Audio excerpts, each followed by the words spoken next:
साथ में एक अपने शिष्य के घर चले गए। बड़ी सुलक्षणा औरत थी और वो चेला निहायत गरीब था बेचारा। आजकल तो संत उसका जावे जिस पर अच्छा पदार्थ और अच्छी दौलत और अच्छा साधन संपन्न हो वहां जाना ज्यादा पसंद करेंगे। और गरीब चाहे कितना ही विरागी हो, कितना ही श्रद्धावान हो, यानी उसको फिर भी टाल देंगे बेचारा। ये आज वर्तमान की हालात है, क्योंकि आज संत लगभग जो है पेट का मसला संतान आगे खड़ा गया है। उस गरीब के घर गए, दोनों मियां बीबी आई, चरणों में लौट गए। सदगुरु बड़ी कृपा करी आपने, मैं हम दीन की कुटी पवित्र कर दी गुरुदेव, आपके चरण कमल फिरे। आसन लगा दिया, बैठ गए।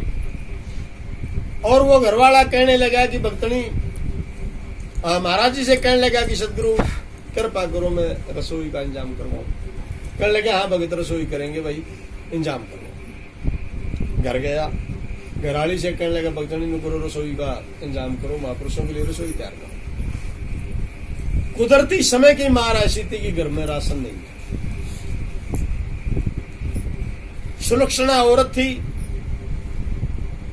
आजकल वाली दो से अगल पकड़ ले है, मैं कि तेरे हाड़ खुआऊं, मैं कड़ा तो बनाऊं फलानी दिकड़ी मुकड़ी। अब वह उसने उसका कान में लागी कहने की बिला रसोई क्या बनाऊं, घर में कुछ भी कोई नहीं। वो भगत कहने लगे आस पड़ोस में से उधारा ले लो, कोई नहीं आप दे देंगे। साथ में एक जमींदार का घर था, वह बेचारी वहां गई और उस जमींदारनी से कहने लगी बिला वे थोड़ा राशन उधारा दे दे, हमारे घर संगत आ रही है, महापुरुष आए हुए गुरु के लिए रसोई बनानी है और वे तेरा दे देंगे। अब वह जमींदार ने कहने लगी वे धरा दो, रोज का ही काम है, पहले ढाई गुंदी है ना, कोई कड़िया और दे काम करने में, रोज का काम है धरा दो। वापिस आ गई बेचारी खाली, वापिस आ गई, आकर के कहने लगी राशन नहीं मिला कुछ भी। अब वो भगत कहने लगा कि बिला घर में जमा कुछ भी को नहीं अपने। विचार करना प्रेमियों कि श्रद्धा क्या चीज होती है।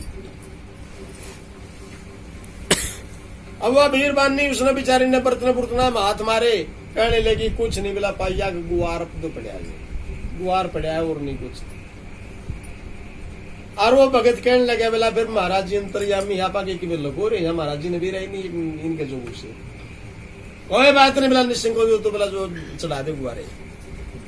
वो डांगरों का चारा रे गुआर चढ़ा दिया उस वीरबानी ने।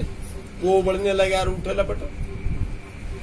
भोजन तैयार हुआ और परोस दिया संतों को। रुचि रुचि भोग महापुरुषों ने लगाए और वो गल्ला संगत थी, चेले थे दो चार, वो भी कहने लगे सदगुरु ऐसा आनंद किसी प्रसाद में नहीं आया जो आज प्रसाद के अंदर आया, कमाल हो गया। रुचि रुचि रजे। अब संतों से मांगने की जरूरत नहीं होती है, वो अंतर्यामी उसकी हालात देख करके सवेरे उठ करके चल दिए संत, देख करके आशीर्वाद अच्छा भाई तेरा भला हो, गुरु महाराज बेटा तेरा भला करेंगे। संतो रमते रामते चल गए।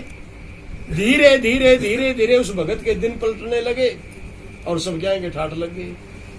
अब जमींदारनी ने सोचा भाई कमाल हो गया, इनके तो गिने देना, इनके तो ठाठ लागे सारी चीजा के आयु कमाल जिद पाचा इनके गुरु आए। अब वह जमींदारनी उसके पास आ गई और आगे कहने लगी बेबे मैंने तो उस दिन तारक तेरे को राशन दिया नहीं, फिर तूने क्यों कर काम चलाया। वह कहने लगी बेबे मारा तो रकेदा पाइया गुआर पड़ा था, जिसा हमारा ब्यों था हमने तो कर दिया अर्पण संता गए और भोग लगा के चले गए। जमींदारनी ने सोचा इन संता तो ही गुआर खुआना तो धन हो। वन बोली बेबे का थारा गुरु आवे नहीं, मन ने बताइए बेबे बिला जो कर सोई मैं करूंगी कद आओगे बिला बेबे रमते राम से मोर संता की के कैसा। 2-4 साल के बाद चक्कर लग गया महापुरुष का, गए उसने बता दिया जमींदार ने तीन बिला में बेतों को बदी महाराज जी है। कौन सी गुरुमुख थोड़ी दीवा जमींदार ने तो नुगरी थी, यानी बाणी का भी शरीका को नहीं। और जाके उस महापुरुष ने कहने लगी बाबा आज रोटी मारे खा लोगे, नुगरिया की दिया भाषा वो संत कहने लगे वे क्यों खा लेंगे थारे, हम तो हमारे भगत कह रहे हैं यहाँ खाएंगे, तेरे क्यों खा लेंगे। बोला जी ना मेरी इच्छा थी वे आज रोटी मैं बना दूं थारी। बोला ना हमारी रोटी क्यों बनावे तू। और बाकी बोला पूछ हम तो शिष्य कह रहे हैं। अब वह उनकी शिष्या थी, वह कहने लगी सदगुरु बहुत दिनों से ये पीछे पड़ रही है, कृपा कर दो सदगुरु, इसकी इच्छा है ले लो रसोई। कहने लगा बना ले बेबे।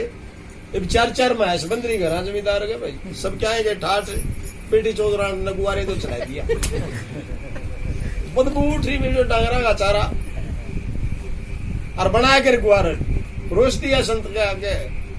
ये वो चेलिया ने वो 2 दाने ठाए, कहने लगा सदगुरु के ऊपर काम है बदबू उठ रही। महापुरुष कहने लगे कोई बात नहीं, मिला भाई इसकी श्रद्धा ले लो जी सब आवे। और तो क्या था उन्होंने 2 दाने लिए और अपना छोड़ दिया। अच्छा बेबे गुरु महाराज तरह भला कर। संत तो चले गए, तो सदगुरु की प्यारी साध संगत जी ऐसी कुछ परमात्मा की करनी हुई, गुरु महाराज की ऐसी रहमत हुई। खेत में बोवा की में साड़ा का जाम गुआर, बोवा की में उगे गुआर। वो जमींदार हो लिया तंग, वो कहने लगा अरे जमीन में क्या बढ़ गया मेरी सूसरी को, पूछे बोलो बहन जो तू उगे गुआर है। तब उस जमींदार ने क्या गलती याद आई, कहने लगी या तो गलती मेरे को। क्यों बोला क्या हुआ, सारी कहानी बताई। बिला इस तरह हुआ, मेरे तब मांगन आई थी राशन पानी, मैंने दिया कोई नहीं, उसने गुआर खुआ दिया बना करके। और उन पाछे बेला वो देखूं के तो कोठी गल गई। मन्ने ने सोचा कि इन बाब्या तो गुआर खुआना तो धन बने है, बिला मन्ने भी यूं काम कर दिया।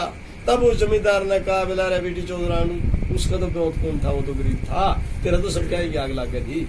अरे बिला सुट ले इस तरह फूफन के ऊपर सुटता ही बिला तेरा बोया लाग रहा। तो कहने का भावार्थ, संत को सच्ची आत्मा से आप पानी का गिलास पिला दो, अमृत है। और अहम में आकर के आपने अगर वो अमृत भी उसको पिला दिया तो वो संतो जहर है। तो प्रमाण था साध संगत की सेवा करती, गुरु के वचन सदा चित धरती, मीठी वाणी मुख उच्चारती। अपनी वाणी मैं बार बार कहता रहा हूं और कह रहा हूं, इस जबान के ऊपर कोई चीज लग जाए ना, जख्म हो जाए, तो वो जख्म बहुत जल्दी भर जाता। लगभग 3 दिन में वो जख्म भर जाता जबान को ऊपर होया। लेकिन साथियों, जब ये जबान किसी को जख्म दे देती है ना, वो जख्म कभी भरते नहीं। तो इसलिए अपनी वाणी को कंट्रोल रखिए, अपनी वाणी को समझ कर बोलिए, मीठा बोलिए। इस जबान के द्वारा जख्म मत दो किसी को। ये जबान जितनी मुलायम है ना, इतने ही मुलायम इससे शब्द आए तो फिर आनंद ही अमृत है। लेकिन ये खुद बहुत मुलायम है और इसने भगाती ये अंगार है। तो इसलिए सदगुरु ने प्रमाण दिया कि वाणी को विचार के, वचन को विचार के ये ढीम सा ना डार दिए। भाई समझ कर बोल, विचार के बोल, पत्थर से मत भगा। वाणी को विचार के ये ढीम सा ना डार दिए, आदि अंत वचन को विचार करके बोलिए।